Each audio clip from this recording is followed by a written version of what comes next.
Hey there, everybody. Welcome back to the Overflow. My name is Micah Curtis. And I'm Alex Baldwin, and dear God, I'm drowning in questions. Oh, it's not that bad. So, It's like 3 weeks worth. I know. But, we don't really get as many questions as we used to when it comes to the Overflow. So, we're, Yeah. we're doing a pretty good job of getting most of them during the show itself. Um, One thing, couple things to update us before we, get into this. My gunpla hobby has slowed down as, I've wanted to slow it down for a while now. Because it's a lot of money. And I want to be giving money to artists to work for me. And sometimes before a campaign starts, you're going to incur some out of pocket costs. It's just part of the deal. But my next project, as I try to finish the whole squadron from Wing, is Death Scythe. Now, there's something that must be said about this. This is a redesign of the original Death Scythe that came to Earth in the show. Hatman, do you see what's wrong with it? Um,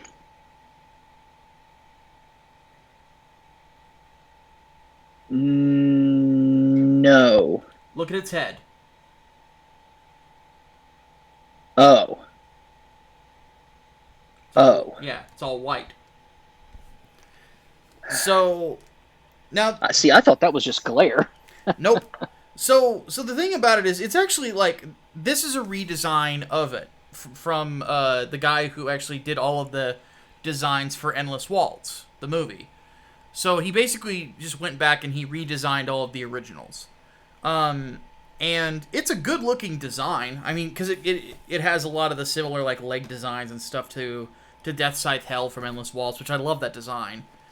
Um, it's just for some reason he decided to make the head completely white. And I don't understand that. It's supposed to be a stealth unit. So, okay.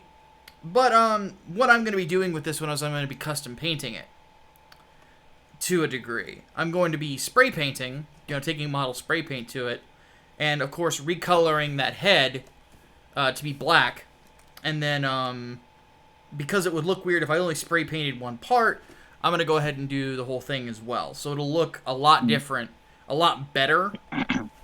Um, and then more than likely what will end up happening is I'll probably end up doing it with the rest of them too. Because for those who do not know, Gundam Wing is not just my favorite Gundam series, it's probably my favorite anime of all time. So, yeah, I'm kind of anal about having those models behind me. So Kind of, yeah. the only one I actually don't think needs to be painted because I think it looks good the way it is my Wing Zero custom that I have back there. The rest of them, I wouldn't be against it. I don't know. Heavy Arms looks good too. The Tall Geese would be fun to paint, but anyway. So needless to say, I'm slowing that down. I'm waiting to hear back on a potential cover artist for Inglewood Book 2, which we have a very busy day today. We've got this, we got a meeting with, or I have a meeting with Brian and Armand for Inglewood. We're also going to be sitting down with Preston Acevedo to do the art book for 3 nights as well. Very busy day.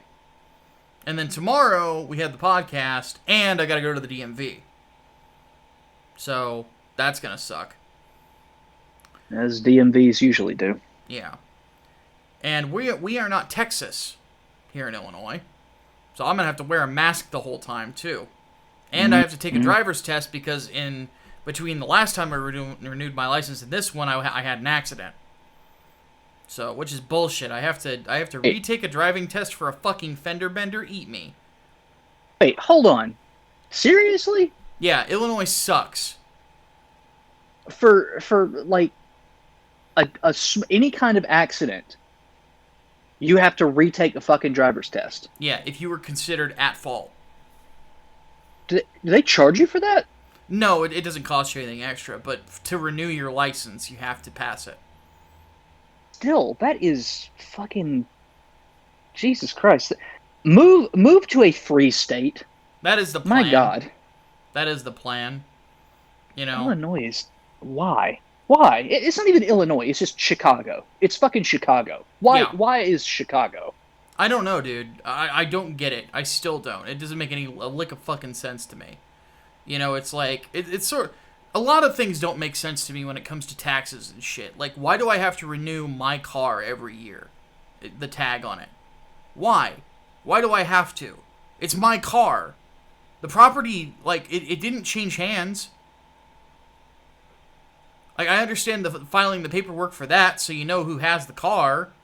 But, like, if it didn't change hands, why the fuck do I have to continue to renew my registration? I mean, North Carolina does that too. Well, so every state does it, but it's still bullshit. Yeah.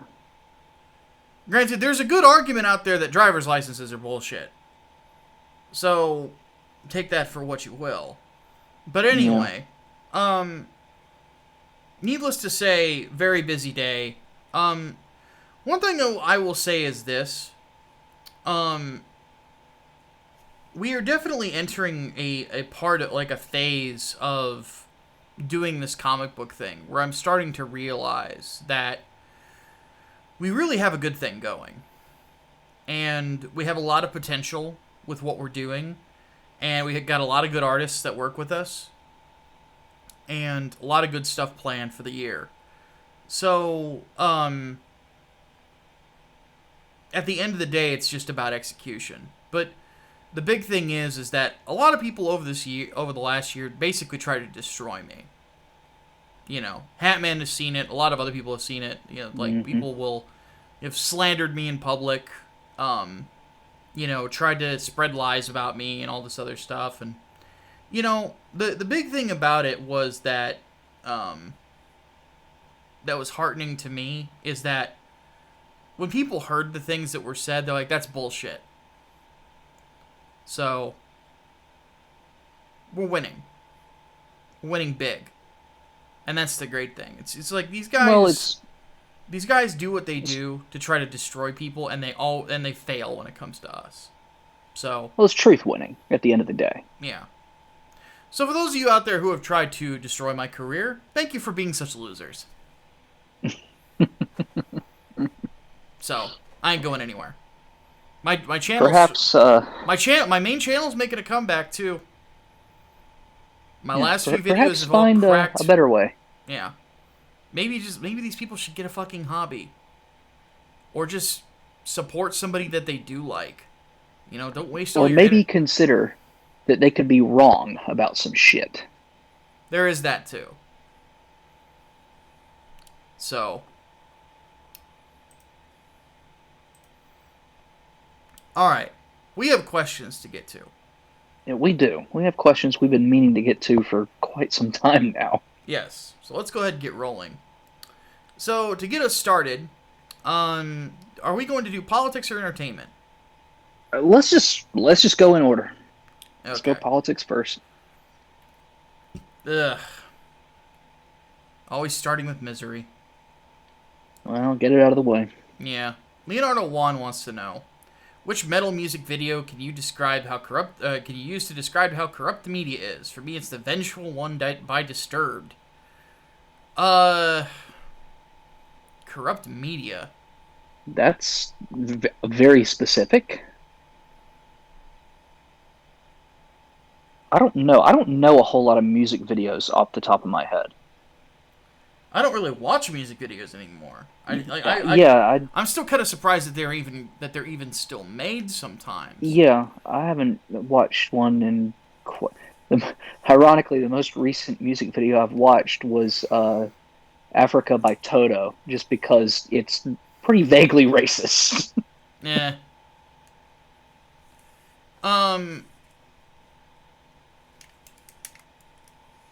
Anti-media. I really don't know, honestly. Like, a lot of the band, you gotta keep something in mind, like the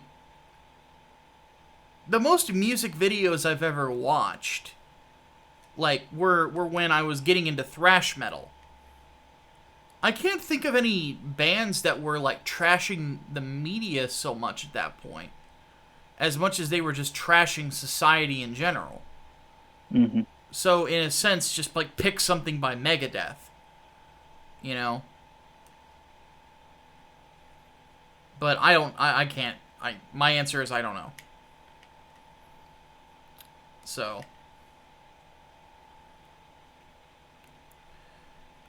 Crystal Hydra asks one that we're going to answer very quickly. Do we think we should have term limits on all politicians? Yes.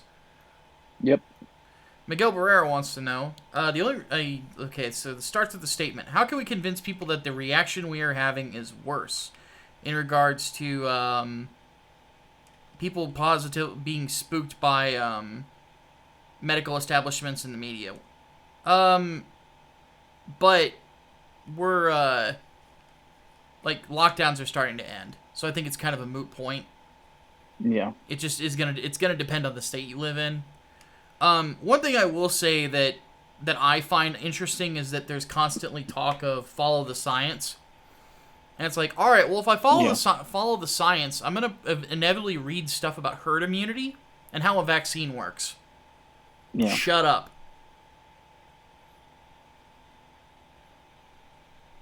I hate science left-wing, isn't a god. Yeah, I hate left-wing buzz phrases, and that's one of them is follow the science.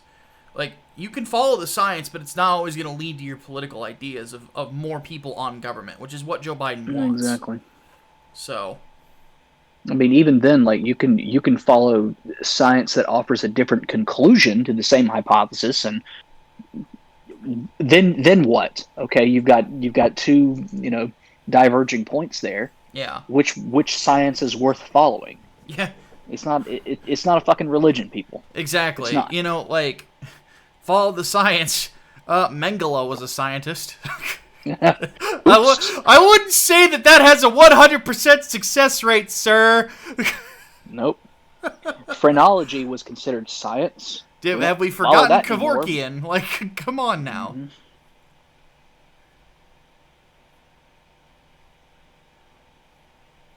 Oh, gosh. Eclectic 1995 wants to know, do you think it's a good litmus test for a social program that it's designed to throw itself out of business? Well, that's how it's supposed to work, but it never does. I'm against social programs in general. Yeah. I'm all for mass privatization. I mean, it's like any kind of social movement in general. Like, what happens when your movement achieves its goal? Does it have a win condition? Yeah. If it doesn't, then it's not a fucking good social movement. Just plain and simple. It's sort of like what Tony Stark would always say in the Avengers films. I thought the point of having the Avengers is so that eventually we wouldn't need the Avengers. Yeah, exactly. Exactly. It's the argument I always bring up around fucking feminism. Like, if the equality between the sexes is achieved, then why is there still a continued need for feminism? Yeah, these systems like, are you just going to look for more problems? Well, exactly, and these systems tend to basically no longer exist to really form or have a function, but rather to continue their own existence. Mm-hmm. Which is inevitably the problem of government in the first place, and throwing more things at the government, giving it more responsibility, is that the government's always going to try to be a self-sustaining system. Mm-hmm. So the idea that these systems will inevitably pass away because we don't need them anymore, it's just it never happens. We just keep piling it on. And eventually they're just not sustainable. We're going to have to, in the next 3 years, have the discussion of what to do with Medicare, Medicaid, Social Security, because we're at the point where they're almost untenable. Mm-hmm. So, and the unfortunate thing about it is that the people that are in power are the people that are going to want to make them even bigger. Yeah. So, I'm of the opinion, abolish. And that's just basically what needs to start happening, is just abolish. Just start getting rid of shit. shit that we don't need. I thought it was interesting that recently there's a bipartisan effort to start taking war powers away from the executive branch. I'm like, good. That's how it should have been. Yeah, it's not just because it's Biden. It's like the executive branch should not have that power. No. A sitting president should not be able to just order a war. They just shouldn't. Like it's just. I mean, it's not supposed to happen. The way that it's supposed to go. That's an explicit power of Congress in the Constitution. Exactly. But you call it peacekeeping, and it's like, come on now. It's like, fucking Lyndon Johnson fucked that shit up because it was like, president's commander-in-chief, so that means he can order troops that go fuck yourself. Yeah, and that's... Fuck that shit. Yeah, and that's a problem. You know? That's a big problem. Like, there needs... And the reason that that Congress is supposed to have that power is because the war needs to be something that the nation as a whole is willing to fight. That's the point. You know? It should never be left in one man. The commander-in-chief is not supposed to start the war. They are supposed to manage the war. There's a difference between the two, and that is something that a lot of people really don't understand. The executive branch is not supposed to have the power that it does right now. It's just not. Mm-hmm. Lawmakers need to be having that power because the system is meant for deadlock. The more power you give to the executive branch, the more there's a possibility in the future that could be turned into a tyranny.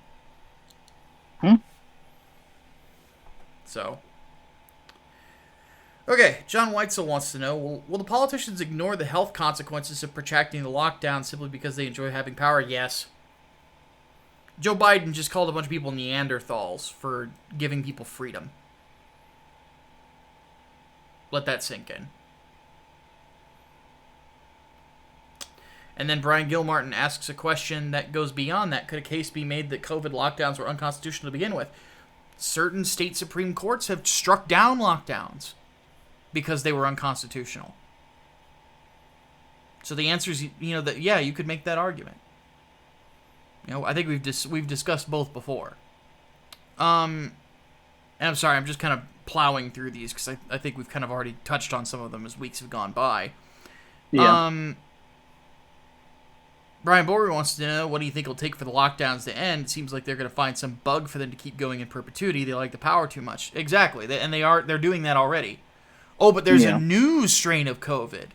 Right. Mm-hmm. But if you have an immunity to COVID, you're going to be able to fight off whatever comes next. Yeah, it's like fucking flu season. I mean, the medical professionals have said from the very early days that it is entirely possible that COVID is going to become what's effectively a new flu strain, just something that we deal with seasonally. And yes, vaccines are going to have to be updated and shit. And one of the vaccines, I believe, is effective against like the British strain or whatever the fuck. One of them that's super fucking bad. Yeah. So why the hell, like if we're rolling out vaccines, if people are going to be, very highly vaccinated by the end of the year, why in the fuck are we talking about double and triple layer masking up until mid 2022? Yeah, fuck all that shit. Fuck all of that, But that is how it goes, and that's what they mean by follow the science. They mean go to CNN or go to MSNBC, and if they're telling you to still wear a mask, wear a mask. Because that's the state-run media at this point. We really are returning back to the Obama years. And it's unfortunate to see. Back to normal. Yeah. Fuck normal if that's the case. Mm-hmm. Alright, I'm Your Pepper wants to know, a friend suggested that UBI is the best choice. What's the best argument against it? The best choice for what? There are still jobs.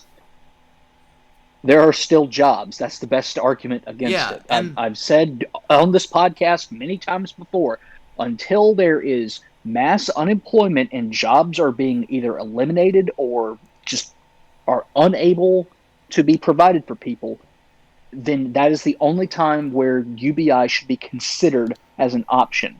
And that's why I said I support the stimulus checks and the unemployment stuff, because people are out of work in large numbers.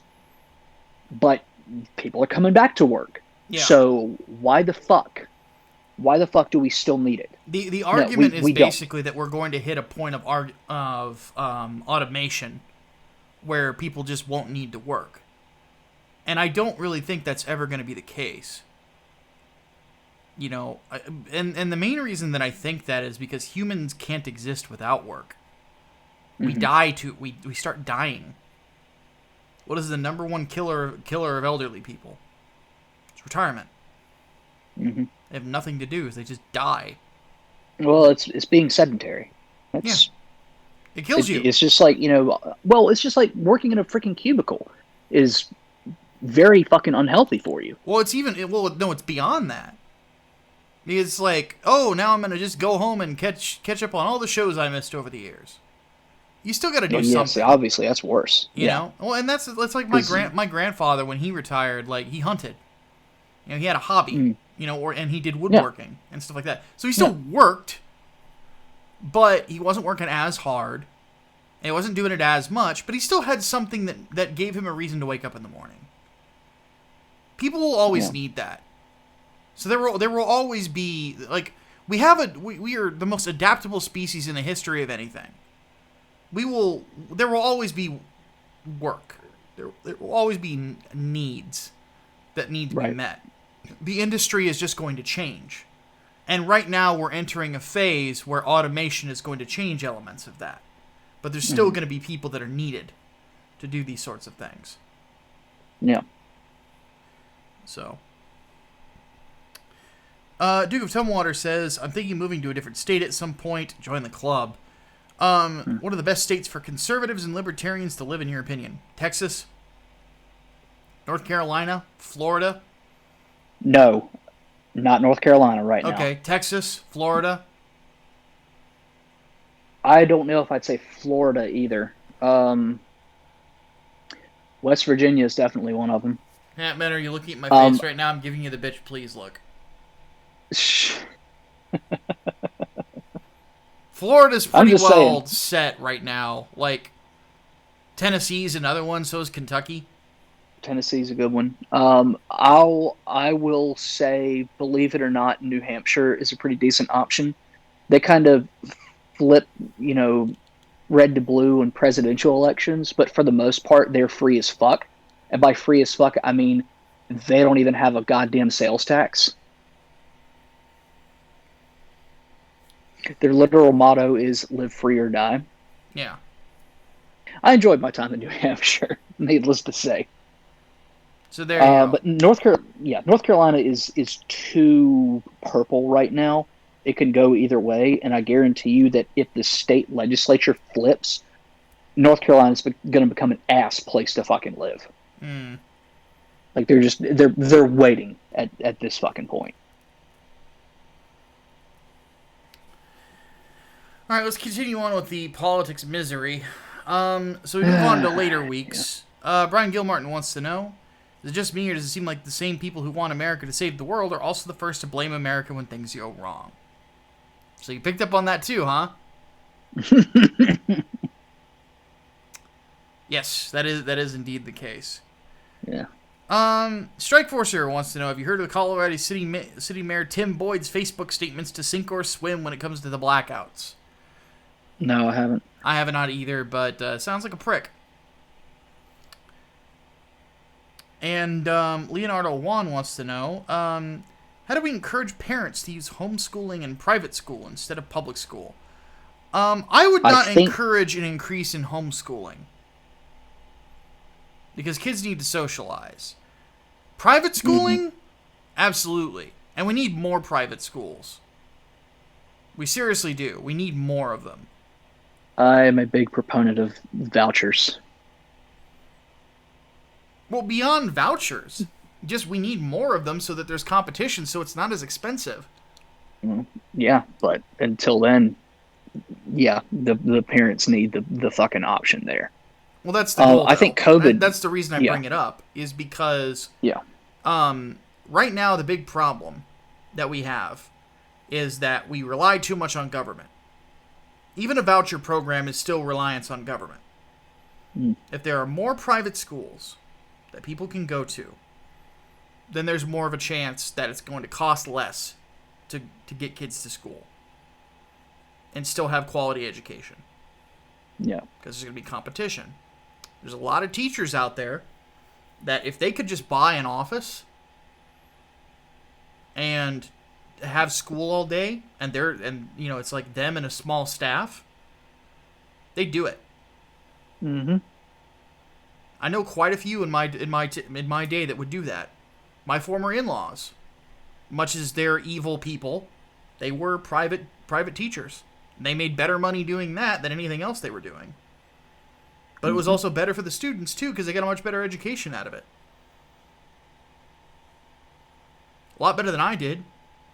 The only reason that I could match wits with anybody that my ex went to school with is just because I'm smart. I'm just naturally smarter than they are.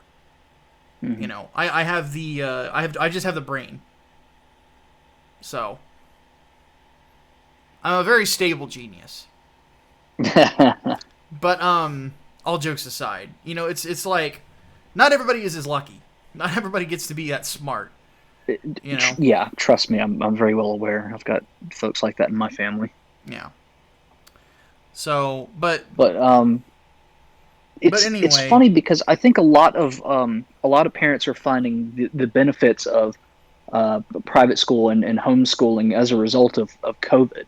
Yes. I mean, there was that fucking study that came out that said something like 3 million kids are now unaccounted for in the public school system, and a pretty good chunk of those are because parents have either moved them into homeschooling or private schools and just not filled out the fucking paperwork. Yeah.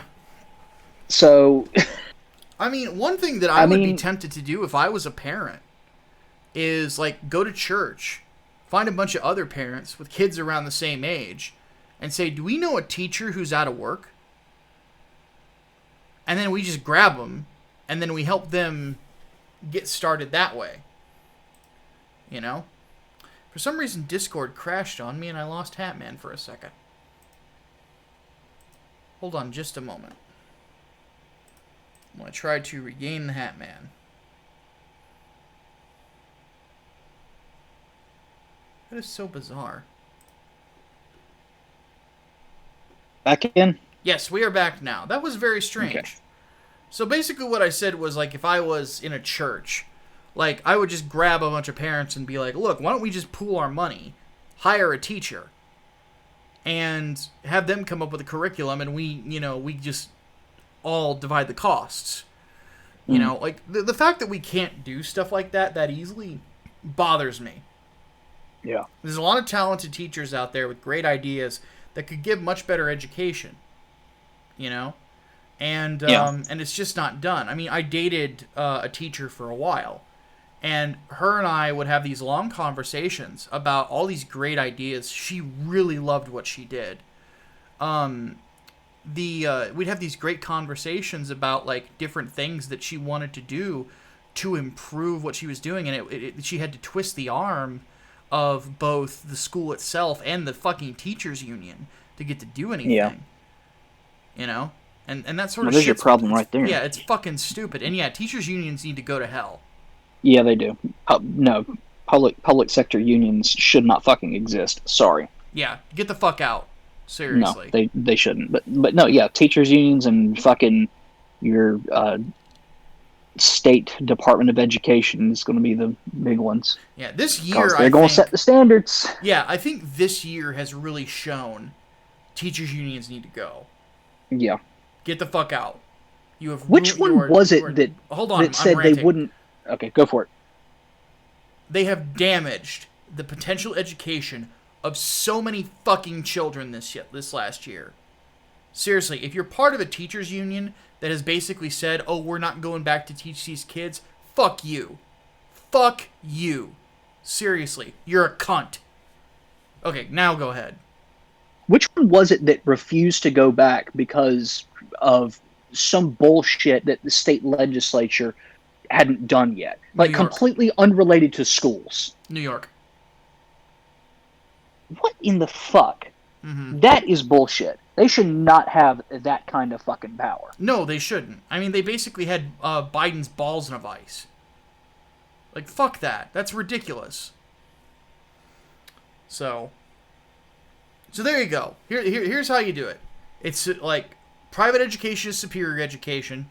There's a better focus on the students. They're gonna get they get better tuned education, and teachers' unions are ass. There's your 3 reasons. All right.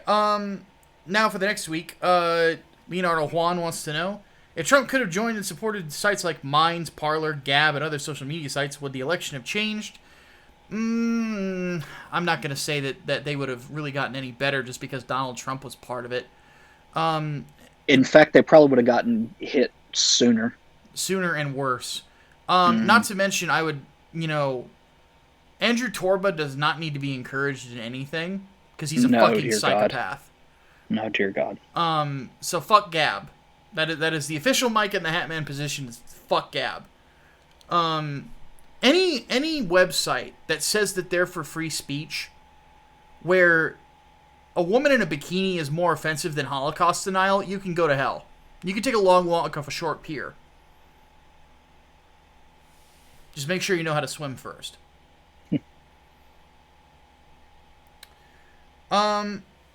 Will Geary asks a good question. With the LGBT folks, why weren't civil unions enough for them? So, now we get to talk about something interesting with the LGBT community that I know because I have a lot of gay friends.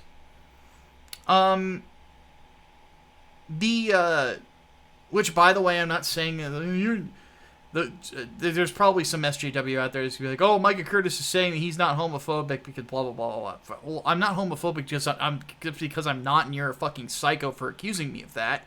But on top of that, having gay friends comes, in handy because when you cover politics and you have to discuss these sorts of things, you can ask them questions that you yourself have no perspective on.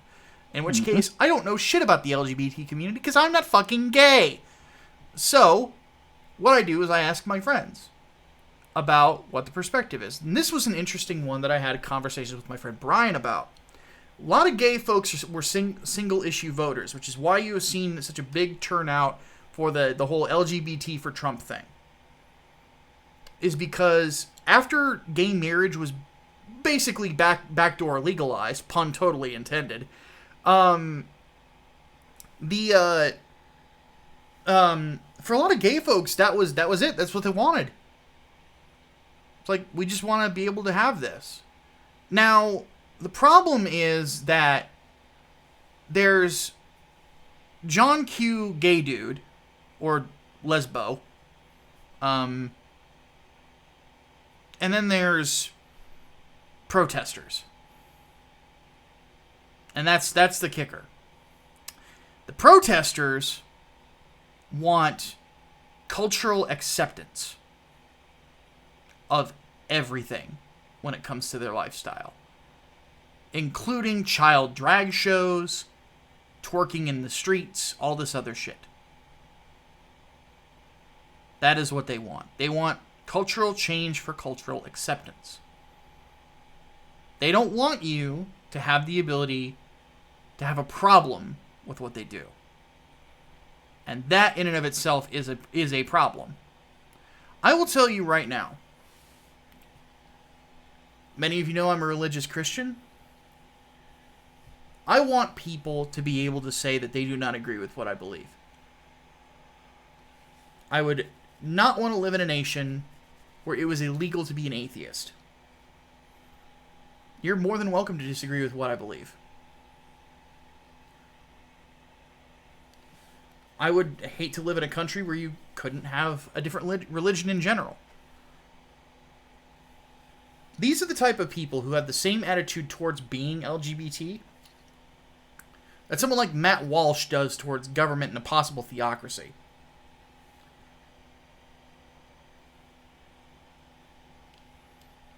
You know? It's because too much is not enough. They have to have control.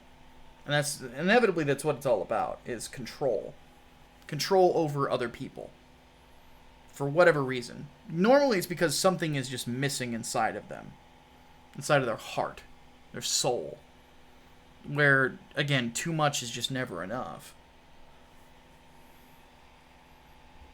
Maybe they have convinced themselves that they're oppressed in this country of all places. Never mind, there are places in the world where they get chucked off a rooftop. Mm-hmm. But yeah, when it comes right down to it, there is a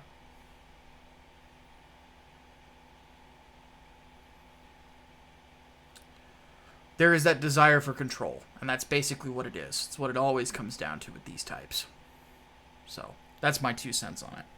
Now, I heard a different argument from my gay and lesbian friends, and they said that the idea was that a civil union or a civil partnership could effectively be used as a second-class marriage. It would not have the exact same protections as a proper government-recognized marriage would, and even if it did, for all legal purposes, that could be taken away later. It could turn into,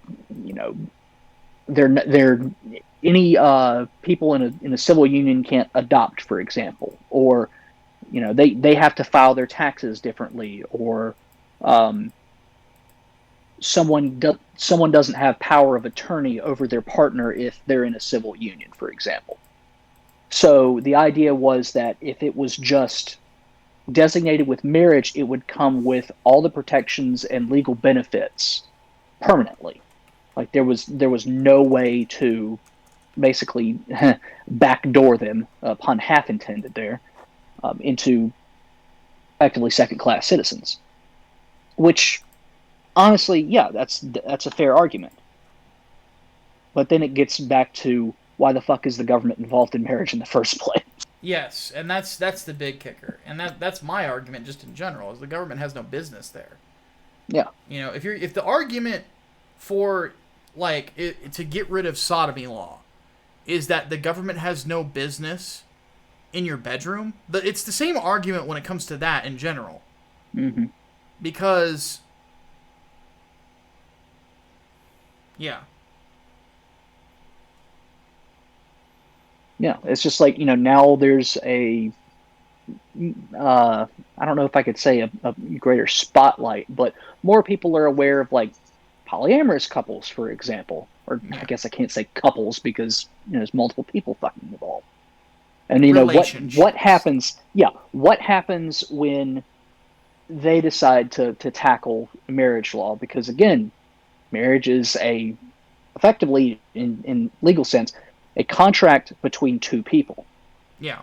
So what happens when you want to add more to that? Well, it's going to have to get amended. And what happens when you want this limit changed or that limit changed? But ultimately, this is the thing, is as far as government's concerned, it is just a contract. Yeah. The problem with defining marriage through the government is that you're giving government power over your practices, especially from a religious standpoint. Exactly. So, and basically, I'm of the opinion that again, the government needs to stay out of it because it protects freedom of religion, first and foremost. But it also protects the LGBT community, because it means that the government can't screw with them either. And that's the irony of it, is one little shift in the perspective, and these protesters would realize that the protections that could help them in getting government out of it would help someone like me too, and my father. Because my big thing with all of this is the thing that would make me pick up a gun is the instant my father is looking at jail time for turning down a gay couple for marriage. That's the point where I pick up the gun. Yeah. That's the point where it's all right, we're gonna get gearing for war, because that's a line you don't cross. Yeah, and it has nothing to do with people. I'm not saying you can't be gay. I'm saying that if you want to do what you want to do with your life, that's perfectly fine. And at the end of the day, whatever you decide to do is between you and God. But the instant you start infringing on my right to worship or my father's right to practice as a man of God, as a spiritual leader, the way that the Bible dictates, now we got problems. Mm-hmm. Exactly. And honestly, like, you could still enter into these contracts. You Yeah. you could still have them, and they could be as open as you'd fucking want them to be. Who cares at that point? But the institution of marriage would also be sacred to the religions that endorse it. So why the hell can't that be the fucking solution? I know. People, for some reason, everybody's solution is just more government. And they have not understood yet that government is not your friend. Never Government's not is. God either. You know? Yeah, especially it's not God. You know, there needs to be a fundamental rejection of the idea of substituting God with government. Yeah. You know, the point of being an atheist is not to have a God, right? Mm-hmm. So stop making government your God. Just about every libertarian I know that's like almost a, well, not militant atheist, but pretty outspoken atheist is like, no, government is not supposed to be God. Like, I don't believe in God for a reason, so why would I want to just substitute him? Mm-hmm. Why would I want God light? Diet God. Sugar-free God. I say that as the guy who's getting ready to go back on keto this weekend, okay? Like, sugar-free God Zero. Yeah, God Zero. That's basically how they see government is God Zero. It's amazing atheist approved. All right, let's keep going. Yeah. Melee Brawler wants to know, what's Biden's policy on immigration? Trash. Is he deporting more people than Trump did, or is he ignoring immigration laws and giving away citizenship to illegal aliens? So he's ignoring immigration laws so far. Mm-hmm. Now, it's looking like the states are going to start stepping in. Yeah. And doing what they can to enforce, which is what you're supposed to do. Because, the way federalism is supposed to work is that you don't have to rely on the Fed. Mm-hmm. But, giving away citizenship is not happening yet. They will probably push... Next year will be the year that they push for amnesty. Yeah. It will not go through. In fact, that will probably... The Democrats are not smart strategists whenever it comes to keeping things. They can win elections, but keeping something after they've won it, they're really bad at it. That's why so many local governments are still Republican. That's why so many state governments are still Republican, even though the federal level changed in the Senate and, of course, the presidency. And immigration is a big deal to a lot of people because it's just about following the law. If we're supposed to be a nation of laws, as so many people like to frame it, immigration's part of it. So, that will be the big push. That's what will lose them the House and the Senate. I have no doubts. So yeah. So, but he's still putting kids in cages. In fact, his brother built them. But at least they're air conditioned, I guess. Actually, now he's putting them in just big fucking boxes. So, yeah.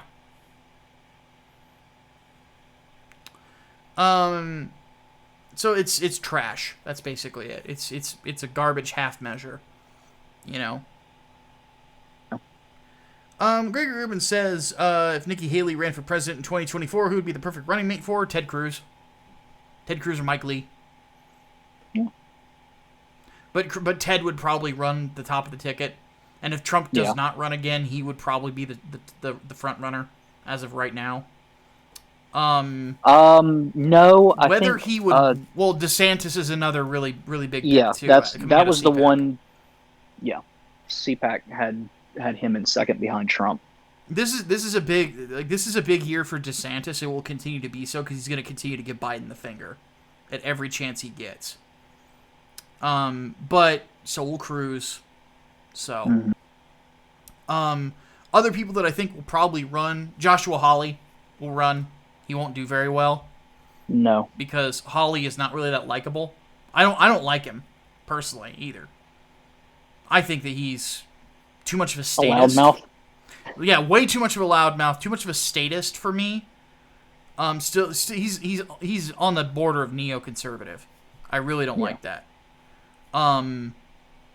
But he will. I would think Rand Paul would probably give it another shot. Nikki Haley will probably be one, I would think, and I'm not quite sure who else would go for it. So, but yeah, I'm thinking though that if Trump does not run again, Ted Cruz will probably be the guy who it'll be either him or DeSantis who takes it, and then they should pick Nikki Haley to be their vice president. Either one I could see as being awesome at it, honestly, because DeSantis is an awesome governor, and Ted Cruz is a great senator. So. And more so than anything, the reason I like Ted Cruz so much is how knowledgeable he is of how government is supposed to work. You know, the guy was like the debate team captain at fucking Harvard. He's a sharp dude. So, Hatman, guess what? Is it time for entertainment? Yes! Yes! No more depression! Fun stuff. Yes! Fun stuff. Let's get to it. Miguel Barrera wants to know, have we ever watched a show called Seis Manos? Yes! I love it. Seis Manos was a lot of fun. I noticed that the art style wasn't that dissimilar from Inglewood. Which made me happy. Because I looked at that, I'm like, if Inglewood was ever animated, those would be the guys I would love to see do it. It looked great. It was a fun watch. It's basically a Wuxia sort of style, but with a south of the border flavor. It's like Mexican Chinese food. It's like you have your fried rice and then you eat a burrito. Hatman, you can't see Hatman right now, but I have a feeling he's face palming. Just a lot. Yeah. So yeah, I thought it was great. I thought it was a lot of fun. Hatman, have you seen it? No, I have not. In fact, I've never heard of it. Definitely check it out. It's fun. Danny Trejo's in it because of course he is. It's a fun kung fu story. I do love Danny Trejo. I keep telling everybody they need to fucking watch Machete anyway. Yeah, I still need to. Yeah, you need to. I don't have a pick of the week. I'm probably not going to have one this week either. I've been working so much. So. Leonardo 1 wants to know, are we fans of Ultraman or have we seen Ultraman? If so, which series would be good to watch to a newcomer? I have no fucking idea because I'm not one of the people who's ever watched it. I have not either.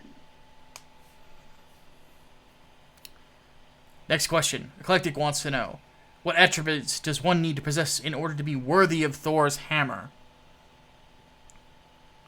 So, it's never 100% specified.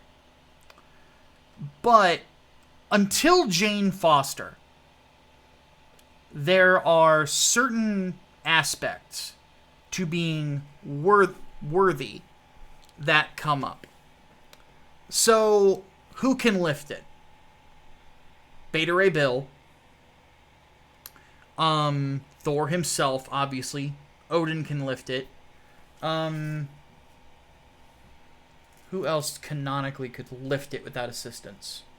Because Superman had to have Odin himself say he could do it. He basically lifted the enchantment on it, and then put it back after the fight was over in JLA Avengers. So Superman is not worthy. Cap can do it. Cap can. I thought it said Cap, but yeah, Cap can do it. Yeah. Eric Masterson. Who is the frog? I don't remember. I think Thor just got turned into one. I don't remember. But I think Beta Ray Bill was the first one. outside of Thor and Odin. Yes, Bill was the first outside of Yeah. Thor, which is why Because that was a big fucking deal. it was a huge deal. It's so much of a deal. I actually have the cover of Thor 337 just right over Venom right here. I've got the comic. Yeah, and yeah, the Hatman has an actual physical copy of it.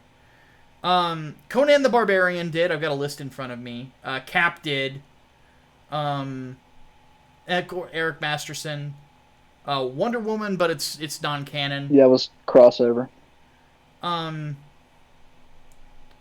Boar and Odin, but that's because they come from the same line.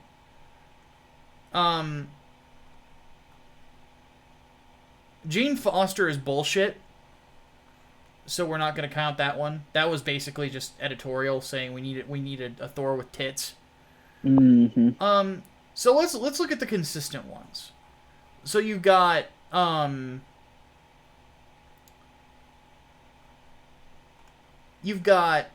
Captain America, Eric Masterson, Beta Ray Bill, the Conan the Barbarian was in a What If.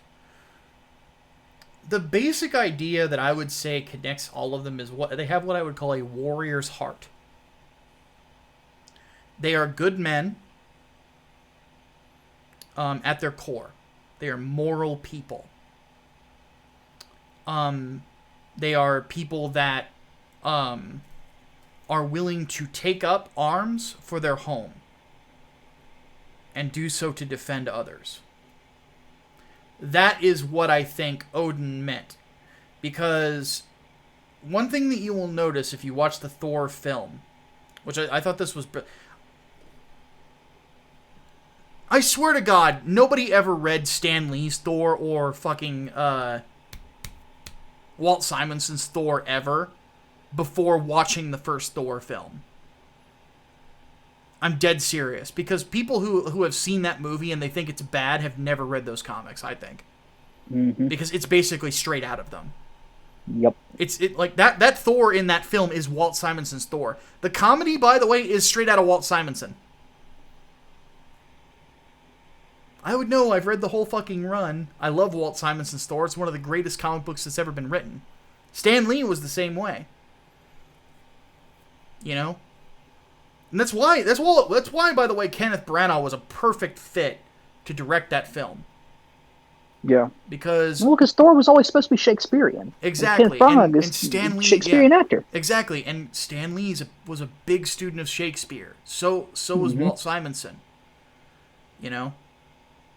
I think, if I recall correctly, when Walt proposed to his wife, Louise, who's also a legend in comic books, she broke a lot of barriers for female writers, and she never gets any fucking recognition. She wrote Superman. Okay? She wrote Superman.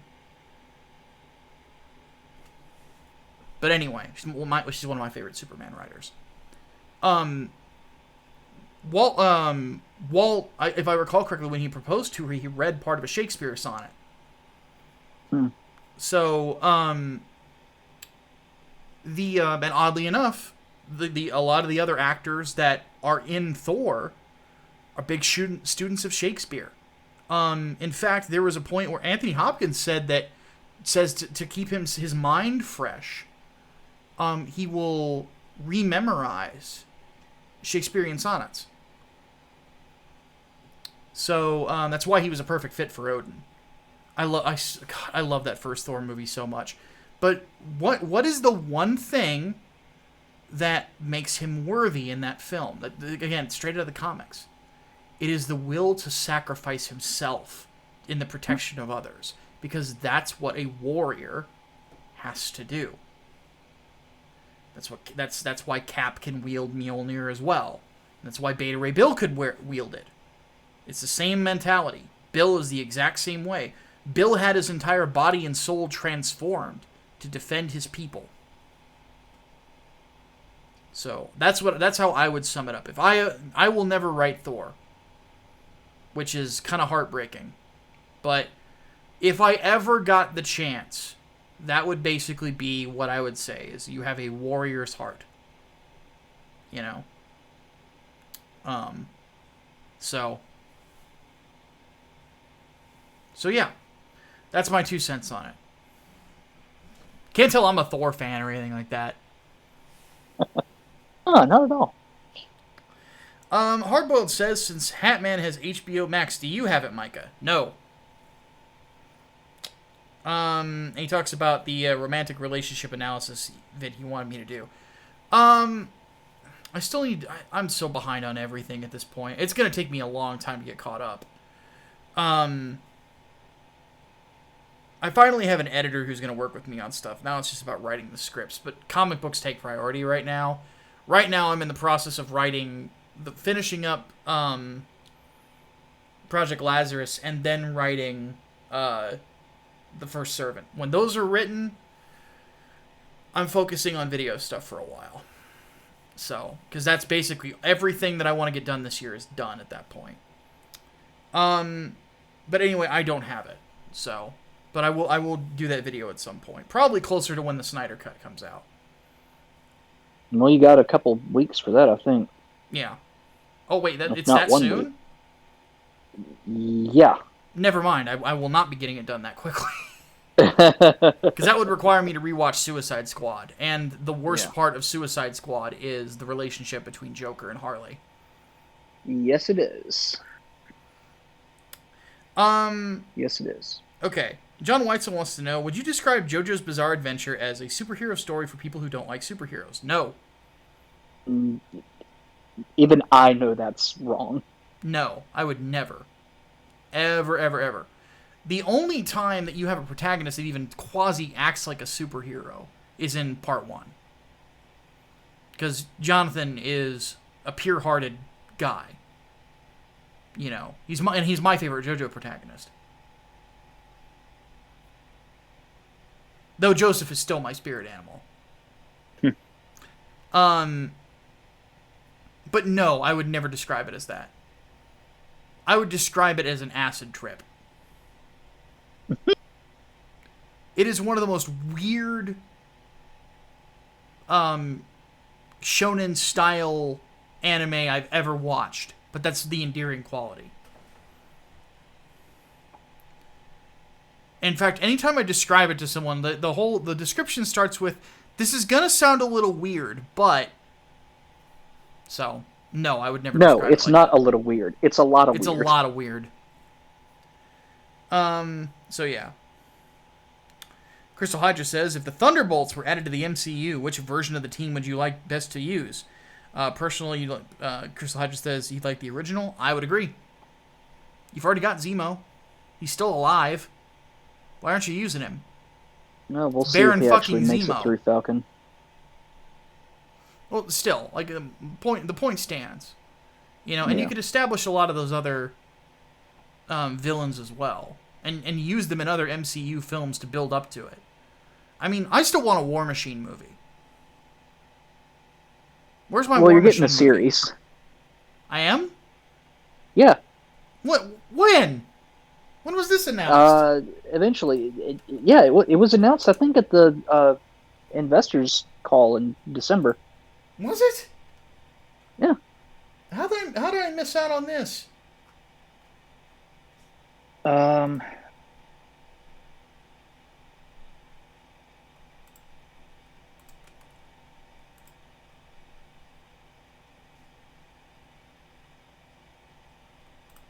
Let's see. Armor Wars. Don Cheadle well, it's Armor returns as Wars, War yeah. Machine. Okay. Okay, so it's not a War Machine series, but it will star him. Okay, yeah. So it's basically like if you redid Armor Wars, but with Rhodey in Tony's place. Yeah. But yeah, like have one of the villains and that be the Beetle. Yeah. Well, shit. You can't have Obadiah Stane in there anymore. Exactly. Fuck. You know, at some point you need to introduce Wonder Man. If you're going to introduce Wonder Man, you have to introduce Count Nefaria. If you introduce Count Nefaria, you're going to have to introduce Atlas. You know?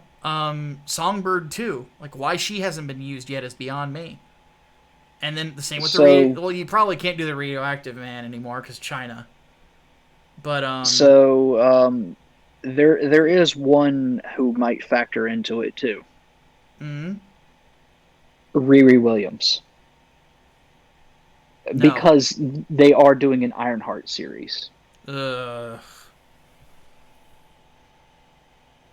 Mm.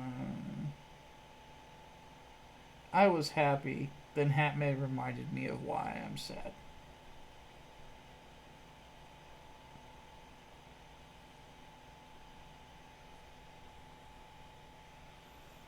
Hatman, why must you remind me of sad things? I don't know, but it's my hope that this series is actually just a spin-off of What If. God, I hope. I really do not need the autistic little girl who goes and accidentally conquers Latveria and somehow does not create an international incident. Brian Michael Bendis, you're a fucking hack. Because Bendis. Yes, we're moving on. Okay. Favorite artificial intelligence villain in media. So favorite AI based villain. At one point it was Ultron. But there's other good ones. Shodan is really good. Mm-hmm. Um, GLaDOS. GLaDOS is pretty good. What's another really good one?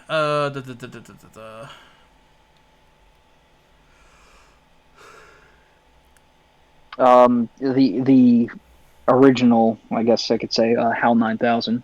HAL 9000 is a really good one. Nimrod from the X-Men. Mm. Nimrod's really good. Does Brainiac count now, or Brainiac 2 would. there you go. Which is the Brainiac that was in the DC AU. The best DC universe, in my opinion. I say that because I just did a video talking about Dwayne McDuffie. Yeah, God rest his soul. Yeah. God rest the soul of a man who understood what fucking nuance is! Mm-hmm. Fuckers. Mm-hmm. Static Shock is on HBO Max. For those of you who have it, go watch it. It is a good series that actually tackles social issues without beating you over the head about the morality of it. Like, it is very, very well done. You will never get another fucking show like that again. No. You just won't. Anything Dwayne McDuffie did with the DCAU was fantastic. There's a reason that, like, I am so soured on the DCEU is because the DC animated universe is so much better. Like, seriously, Yeah. like, it's not even close. No, it's not. Like, it's just not. Like, even the DCEU movies that, well, no, I really just, like, the only one that I would say I really enjoyed was the first Wonder Woman movie. The rest of them, Have you seen Shazam? No. Oh God, watch Shazam. That or Shazam Aquaman. is on up there too. I need to watch that one and Aquaman as well. But Yeah. Aquaman on a second viewing, it's not as good, but it's still fine. Shazam though, I love Shazam. That's a fucking great movie. Mm-hmm.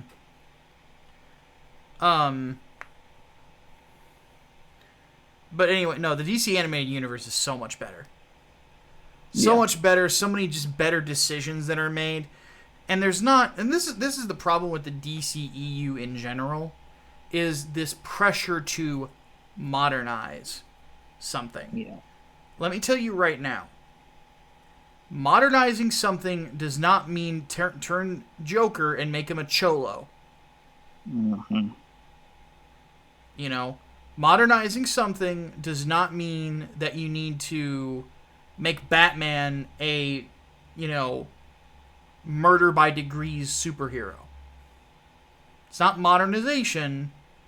That's being edgy. DC is not supposed to be edgy. It's supposed to be grandiose. Over the top. The grounded nature of it is supposed to sneak its way in. Now, to be fair, Wonder Woman did that, and did that very well. And despite its flaws, I think when it comes to Man of Steel, I think that Henry Cavill's Superman as a character does that. Because he is Clark Kent. I love Henry Cavill as Superman. Everything else around him has problems. Him as Superman, I like quite a bit. So, but then again, I would argue that the DCEU's problem is not the casting. It doesn't need to be edgy. Stop trying to make it edgy. Just focus on making it good. And this is something I agree with Optimus Deadpool on. Zack Snyder was not the right guy to pick. Because Zack Snyder likes to be edgy. Which, by the way, in certain scenarios works. In others, not so much. I'm of the opinion that from here on in, that James Wan needs to be in charge of it. Because he understood when to bring that into it and when not to. Because Swamp Thing is hardcore as fuck. Because it's supposed to be. It's Swamp Thing. It's horror series. Superman does not need to be. Batman does not need to be. You know? Enough ranting. Well, before we move on to the next question, I will say this. DCAU also did representation without making a big fucking deal about it. Jon Stewart was your main Green Lantern as opposed to Hal Jordan. Never drew fucking attention to it at all. Hal Jordan only showed up in one episode. Yeah, it was fucking natural, and Jon Stewart was so fucking well written. That is like the definitive Jon Stewart Lantern. Yeah.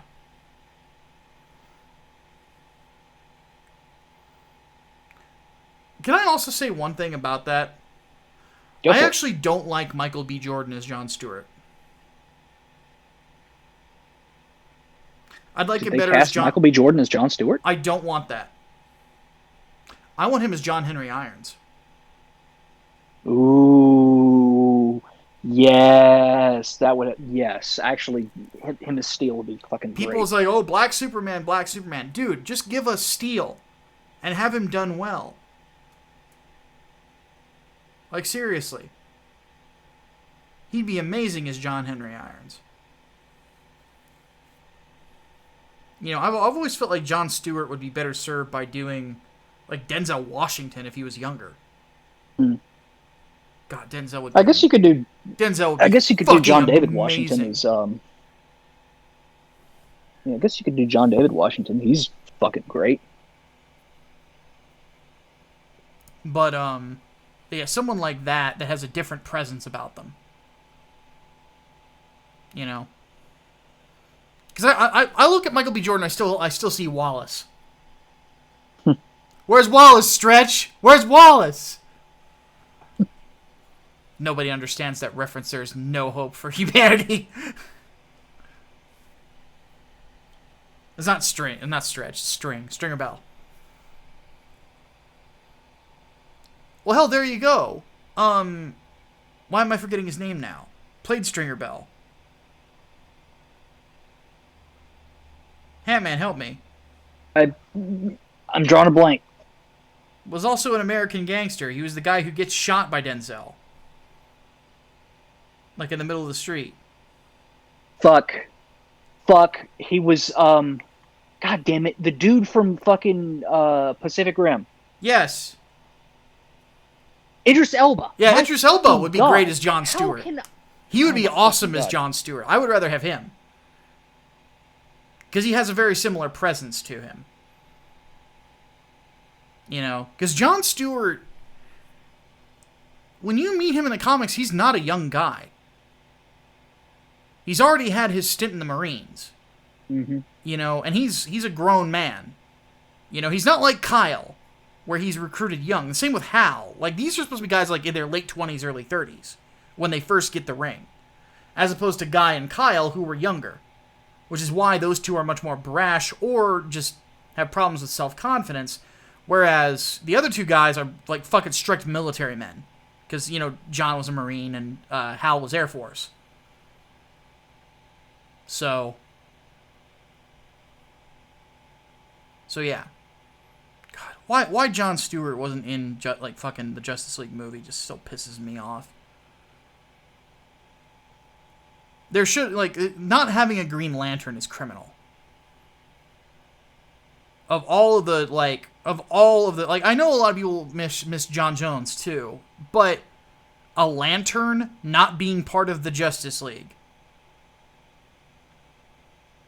A Green Lantern has been part of these DC teams since the Justice Society.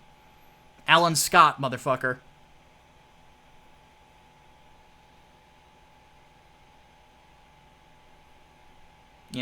It's just like, fuck, dude.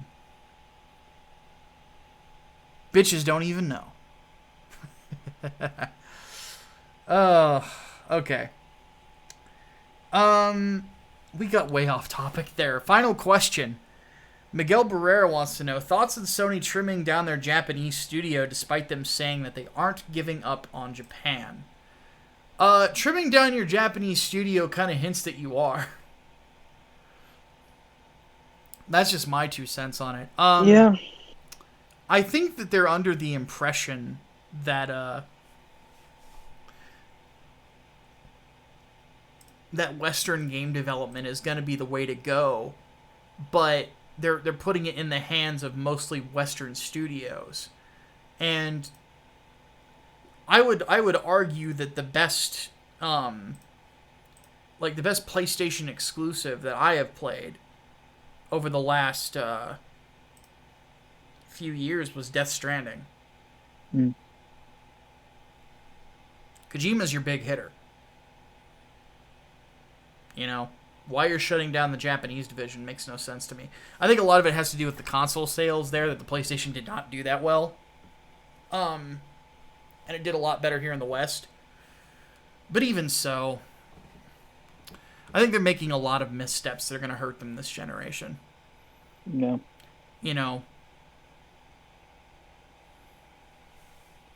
We need less Abbeys and we need more Norman Reedus. And the Amazing Fetus. Hatman is facepalming again. I can sense it! From across the country, I can sense the facepalm.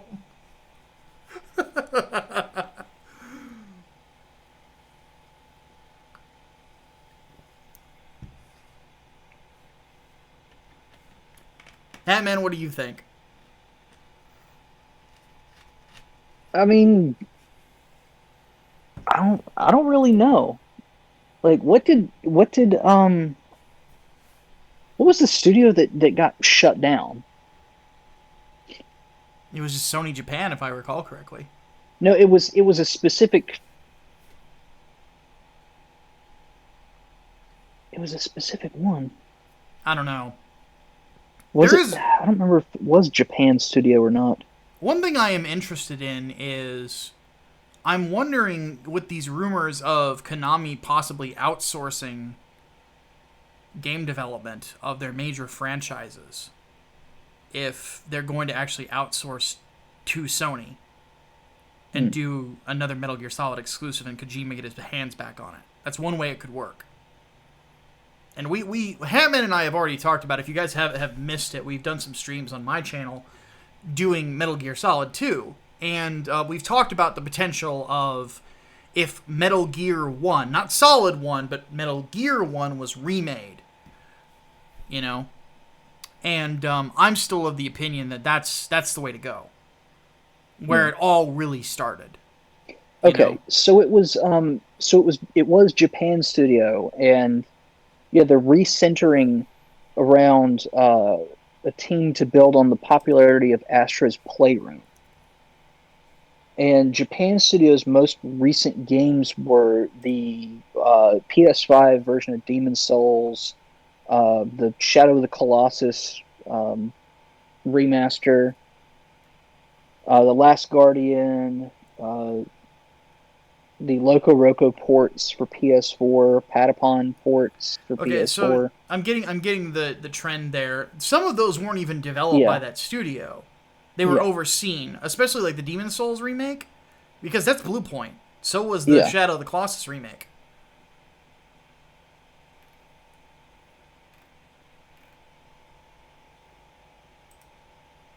So they weren't doing a whole lot then. So so let's what was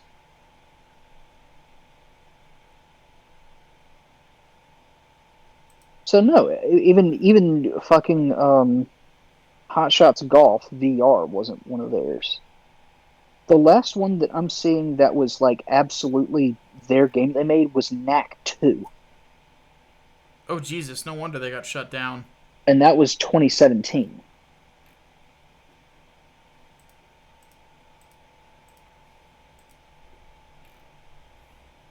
So, and I guess Astro's Playroom now, but like, oh well.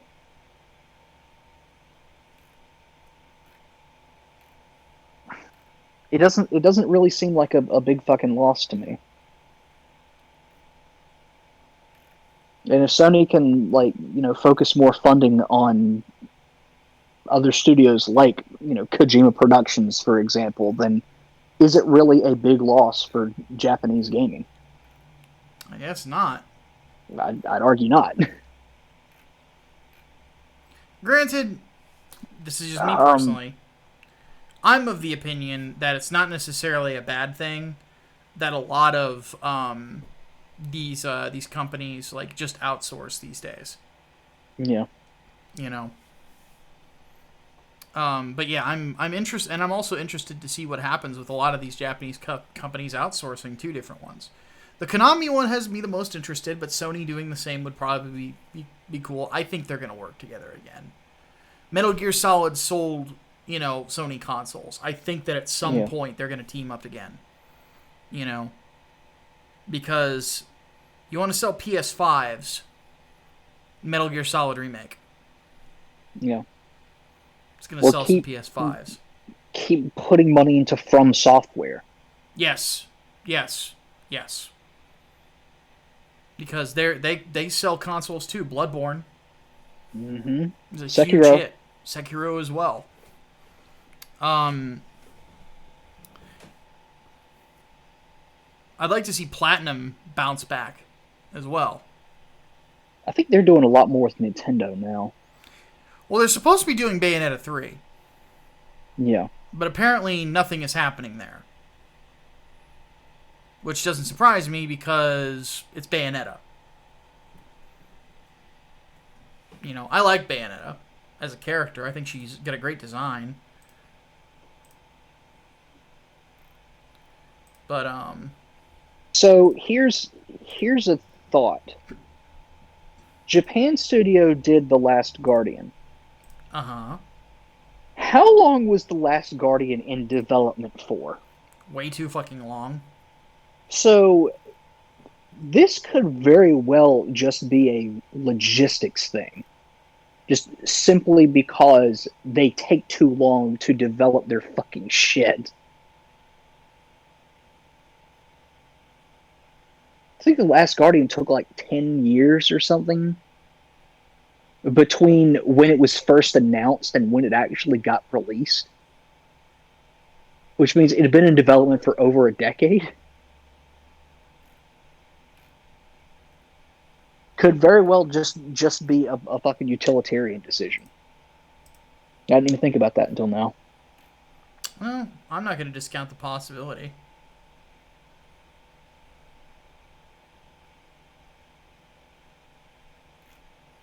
So, well, that's the last question. That's it. Yes. Um,